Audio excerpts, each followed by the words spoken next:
یہ مسئلہ دین میں ایک اضافہ ہے جس کے لیے نہ قرآن و حدیث میں کوئی صریح نص موجود ہے اور نہ رسول اللہ صلی اللہ علیہ وسلم کے عمل سے اس کی تصدیق ملتی ہے۔ موجودہ زمانہ میں مسلمانوں کا عام خیال یہ ہو گیا ہے کہ پیغمبر کے ساتھ گستاخی یا اس کا افتراء ایک ایسا جرم ہے جو علی الاطلاق طور پر مجرم کو واجب القتل بنا دیتا ہے، یعنی جیسے ہی کوئی شخص ایسے الفاظ بولے جو مسلمانوں کو رسول اللہ صلی اللہ علیہ وسلم کی شان میں گستاخی نظر آئے اس کو فوراً قتل کر دیا جائے۔ اس قسم کا مطلق نظریہ شرعی اعتبار سے بے بنیاد ہے، اسلام میں اس کے لیے کوئی حقیقی دلیل موجود نہیں ہے۔ حقیقت یہ ہے کہ اس قسم کے عمل کو ناموس رسالت کے نام پر بے فائدہ جان دے دینا تو کہہ سکتے ہیں، مگر اس کو ناموس رسالت کی حفاظت کا نام نہیں دیا جا سکتا۔ یہ قربانی نہیں بلکہ نادانی ہے جس کا تعلق نہ عقل سے ہے اور نہ ہی اسلام سے۔ بسم اللہ الرحمن الرحیم۔ آج کا میرا موضوع ہے کہ توہین رسالت کیا ہے۔ انتہائی عام بیان ہے، اس کو آخر تک لازمی سنیں اور ثواب کی نیت سے اس کو آگے شیئر بھی کریں۔ اللہ تعالیٰ آپ کو جزائے خیر عطا فرمائے۔ پورے کا پورا دین سمٹ کر ذات مصطفیٰ صلی اللہ علیہ وسلم میں مرتکز ہو جاتا ہے۔ اسلام میں ہر چیز کا آخری اور حتمی حوالہ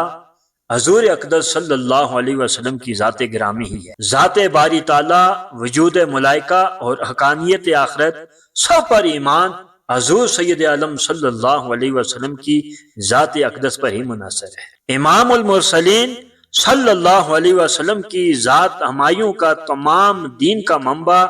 مرکز اور محور ہونا اس حقیقت کو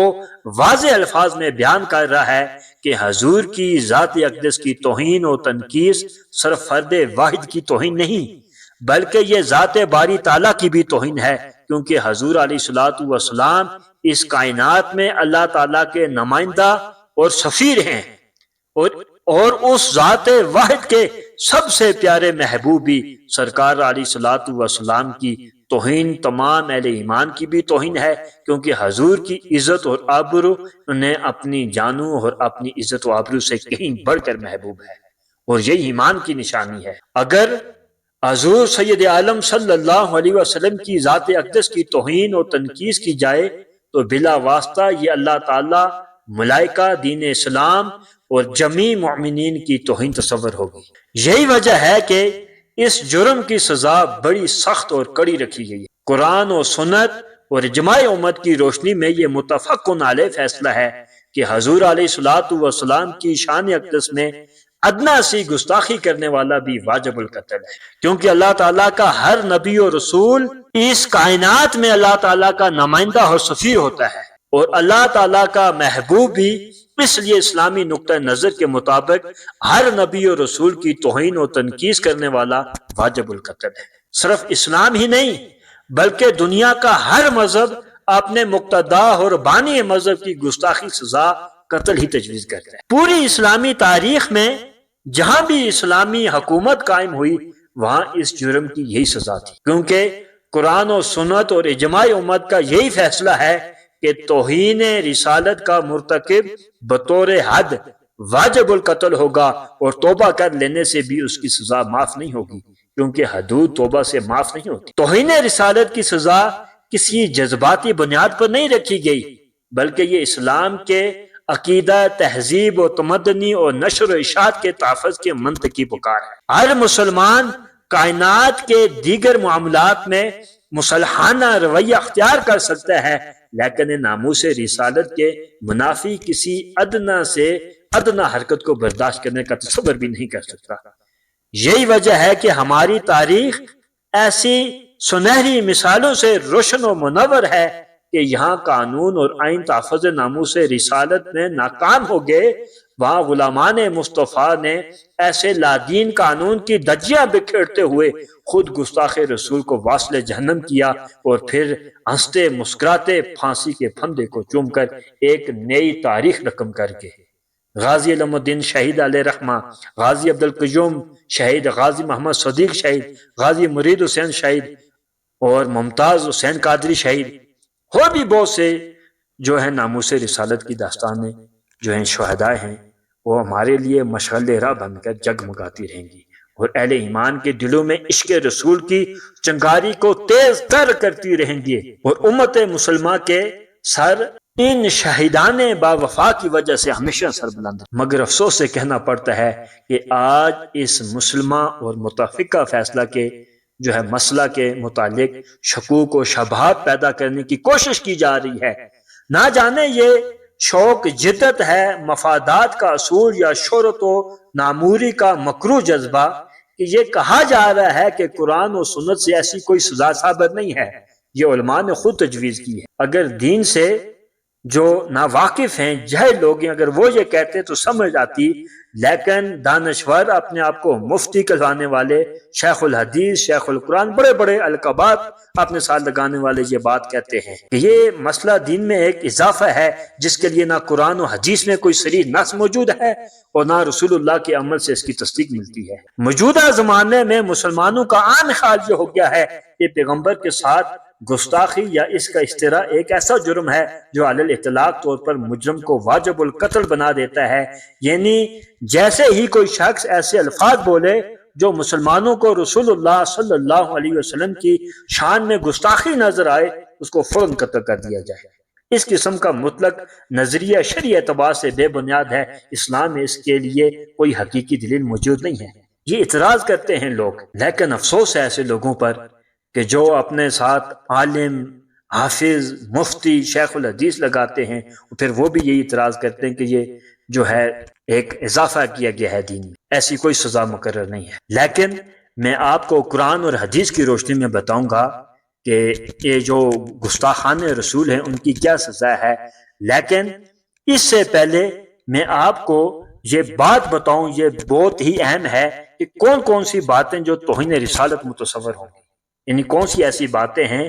جن سے یہ توہین ہوگی حضور۔ تو اس مسئلہ میں اصولی بات یہ ہے کہ ہر وہ بات جسے عرف میں توہین آمیز کلمہ تصور کیا جائے گا، جس میں کسی بھی ذریعے سے حضور سید عالم صلی اللہ علیہ وسلم کی توہین یا تنقیص کا پہلو نکلتا ہو، وہ توہین رسالت متصور ہوگی۔ بلکہ یہ اتنا نازک مقام ہے کہ بعض چیزیں جنہیں عرف میں توہین نہیں بھی سمجھا جاتا، رسالت کے بعد میں ایسا غیر مناسب رویہ بھی توہین و تنقیص کی تصور کیا جائے گا۔ قاضی ابو الفضل ایاز بن موسیٰ اندلسی فرماتے ہیں کہ جان لو اللہ تعالیٰ تمہیں اور ہمیں نیک توفیق دے کہ جو شخص حضور نبی کریم صلی اللہ علیہ وسلم کو گالی دے یا آپ پر عیب لگائے یا کسی نقص کی نسبت آپ کی ذات، نسب، دین یا آپ کی عادات میں سے کسی عادت کی طرف کرے، یا آپ کو بطریق گستاخی کسی چیز سے تشبیہ دے، یا آپ کو ناقص کے، یا آپ کی شان کو کم کرے، یا آپ پر یا آپ کی کسی بات پر عیب لگائے، وہ آپ علیہ الصلوۃ والسلام کی توہین کرنے والا ہوگا۔ اس کے متعلق وہی حکم ہے جو آپ کو گالی دینے والے کا ہے، یعنی اسے قتل کر دیا جائے گا۔ علامہ ابن تیمیہ لکھتے ہیں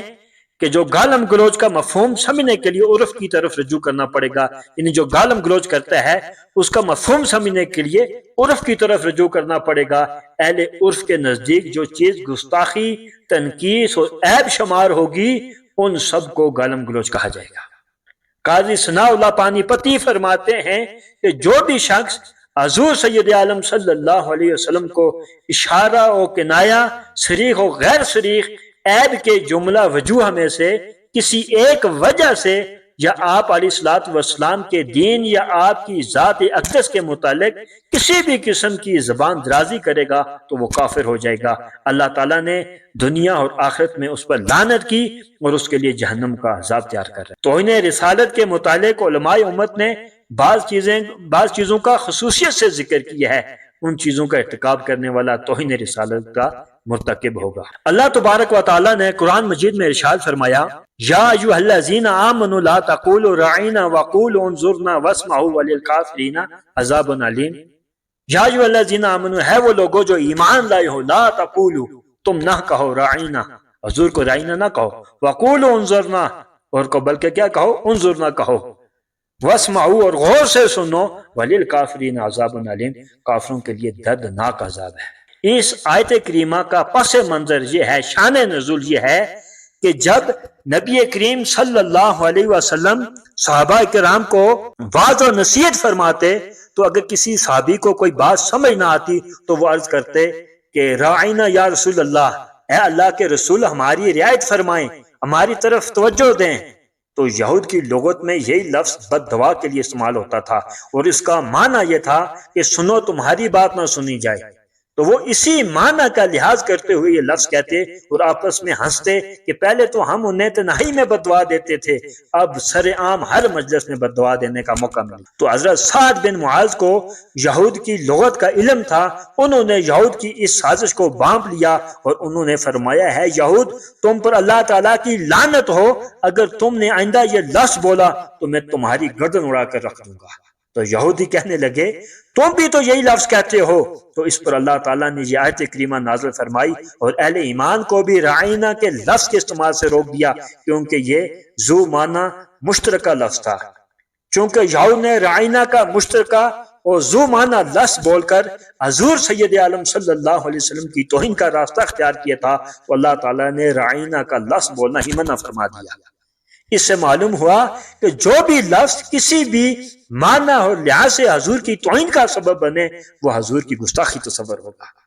جیسے ذلیل کا لفظ اگرچہ عربی میں اس کا معنی بے سر و سامان کے ہے، یہ سر و سامان کے میں استعمال ہوتا ہے، لیکن یہ گھٹیا اور حقیر کے معنی میں بھی استعمال ہوتا ہے۔ جیسے قرآن مجید میں منافقین کا یہ قول بیان کرتے ہوئے اللہ تعالیٰ نے فرمایا کہ یقولون لئن رجعنا الی المدینۃ لا یخرجن العز منها الاذل، اللہ نے کہا کہ وہ کہتے ہیں کہ اگر ہم مدینہ لوٹے تو عزت والا وہاں سے ذلت والے کو نکال دے گا۔ یہاں ذلت کا لفظ عزت کے متضاد کے طور پر استعمال ہوا ہے، اور اردو میں تو ذلیل کا لفظ استعمال ہی گھٹیا معنی میں ہوتا ہے، ذلیل، خوار، رسوا، بدنام، کمینہ۔ تو نبی کریم صلی اللہ علیہ وسلم پر ایسے الفاظ کا اطلاق توہین تصور ہوگا جو کسی بھی لحاظ سے کسی برے معنی میں استعمال ہوتے ہوں۔ تو علماء فرماتے ہیں کہ اگر کسی نے حضور پر کسی کی علمی فضیلت ثابت کرتے ہوئے کہا کہ فلاں شخص حضور سے زیادہ علم والا ہے تو وہ کافر ہو جائے گا۔ آج کل جیسے بعض لوگ کہتے ہیں کہ فلاں کے پاس زیادہ علم ہے، حضور تو امی تھے، یعنی ان پڑھ تھے، امی کا معنی ان پڑھ کرتے ہیں۔ یہ یاد رکھو کہ جو امی کا یہ لقب اللہ نے حضور کو دیا ہے، یہ حضور کی خصوصیت ہے کہ کسی بھی نبی کو، کسی بھی رسول کو اللہ نے امی نہیں کہا بلکہ حضور کو کہا ہے۔ کیوں؟ اگر عقل والوں کے لیے یہ اشارہ ہی کافی ہے کہ باقی جتنے بھی نبی اور رسول آئے ہیں اللہ نے ان کو جو کتابیں دی ہیں، صحیفے دیے ہیں، وہ یک مشت دیے ہیں کہ یہ لو پڑھو اور اپنی قوم کو سناؤ۔ لیکن حضور کو 23 سال کے عرصے میں تھوڑا تھوڑا قرآن کر کے نازل کیا، بلکہ اس کا معنی یہ ہے کہ اللہ نے حضور کو خود پڑھایا ہے۔ اور اہل سنت کا یہ عقیدہ ہے کہ اللہ نے جتنا علم حضور علیہ الصلوۃ والسلام کے پاس ہے کائنات میں کسی کے پاس نہیں، نہ کسی فرشتے کے پاس ہے، نہ کسی نبی کے پاس ہے، کسی کے پاس بھی اتنا علم نہیں ہے۔ اللہ کے پاس جو علم ہے اللہ نے اپنے حبیب کو دیا ہے، اور اللہ کے بعد اگر کسی کے پاس زیادہ علم ہے وہ حضور علیہ الصلوۃ والسلام ہے، یعنی سب سے زیادہ علم رکھنے والا اللہ ہے۔ اللہ کے بعد اگر کوئی علم رکھنے والا ہو اللہ نے اپنے حبیب، اپنے محبوب مصطفیٰ کو دیا ہے۔ جو امی ہے اس کا معنی یہ ہے کہ حضور دنیا میں اس کائنات میں کسی سے پڑھے نہیں ہیں، کوئی آپ کا استاذ نہیں ہے، بلکہ اللہ تعالیٰ آپ کا استاذ ہے، اللہ نے آپ کو تعلیم دی ہے، حضور اللہ کے شاگرد ہیں۔ اس لیے اللہ نے امی آپ کو یہ لقب دیا کہ آپ دنیا میں کسی سے نہیں پڑھے بلکہ مجھ سے پڑھے ہوں۔ ہمارا یہ عقیدہ ہے کہ حضور علیہ الصلوۃ والسلام اللہ کے بعد پوری کائنات میں سب سے بڑے عالم ہیں، سب سے زیادہ علم حضور کے پاس ہے۔ اور اگر علماء امت نے یہ فرمایا ہے کہ اگر حضور علیہ الصلوۃ والسلام کی کملی مبارک کی کوئی توہین کرے کہ وہ بھی کفر ہے۔ علامہ ابن تیمیہ لکھتے ہیں کہ ابن وہب نے امام مالک سے روایت کیا کہ جس نے توہین کی نیت سے یہ کہا کہ نبی کریم کی چادر میلی تھی، آپ اس چادر سے سمیل آ رہی تھی، تو اسے بھی قتل کر دیا جائے گا کیونکہ اس نے گستاخی۔ علامہ شامی لکھتے ہیں کہ حضور علیہ الصلوۃ والسلام کے بالوں کی بھی جو گستاخی کرے کہ آپ کے بال ایسے تھے یا شعر بصیغہ تصغیر کہے تو وہ بھی کافر ہو جائے گا۔ حضور صلی اللہ علیہ وسلم کی کسی کوئی سنت مبارکہ کو حقارت سے اس کا تذکرہ کرے، مثلا کوئی اگر کہتا ہے کہ حضور علیہ الصلوۃ والسلام کا معمول تھا کہ آپ کھانا کھانے کے بعد اپنی انگلیاں چاٹ لیتے تھے، اور کوئی سننے والا حقارت سے کہے کہ ای بے ادبی است، یہ تو بے ادبی ہے، یہ تو بے ادب ہے، تو وہ بھی کافر ہو جائے گا، کیونکہ اس نے حضور صلی اللہ علیہ وسلم کی گستاخی۔ اور اسی طرح اگر کوئی حضور صلی اللہ علیہ وسلم کو اور بہت سی سنتے ہیں، اگر ان کا کوئی کہ وہ مذاق اڑائے اس کا، یا کوئی حدیث سنے اور پھر حقارت سے کہ یہ حدیث تم اپنے پاس رکھو، ایسی بہت سی حدیثیں میں نے سنی ہیں۔ آج کل میں نے بہت سے لوگ دیکھے ہیں، اگر ان کو کہو کہ یہ حضور علیہ الصلوۃ والسلام کی یہ حدیث ہے، وہ کہتے ہیں اپنے پاس رکھو، میں کوئی سی حدیث وغیرہ کو نہیں مانتا۔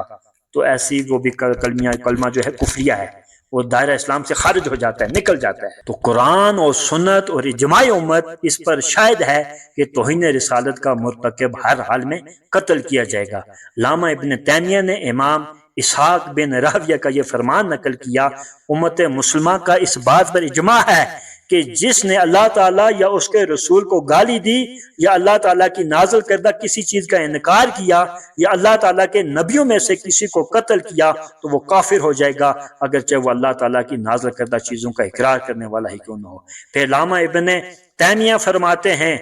کہ توہین کرنے والا اگر مسلمان ہو تو وہ کافر ہو جائے گا اور بغیر کسی اختلاف کے قتل کیا جائے گا۔ وہ چاروں اماموں، امام ابو حنیفہ، امام شافعی، امام مالک، امام احمد بن حنبل، وہ سب کا یہی موقف ہے، اور اس پر علماء کا اتفاق ہے کہ نبی کریم صلی اللہ علیہ وسلم کو گالی دینے والا یا آپ کی تنقیص کرنے والا کافر ہو جائے گا، وہ عذاب الہی کا مستحق ٹھہرے گا، اور امت مسلمہ کے نزدیک اس کا حکم یہ ہے کہ اسے قتل کر دیا جائے۔ جو اس کے کفر اور عذاب میں شک کرے وہ خود کافر ہو جاتا ہے۔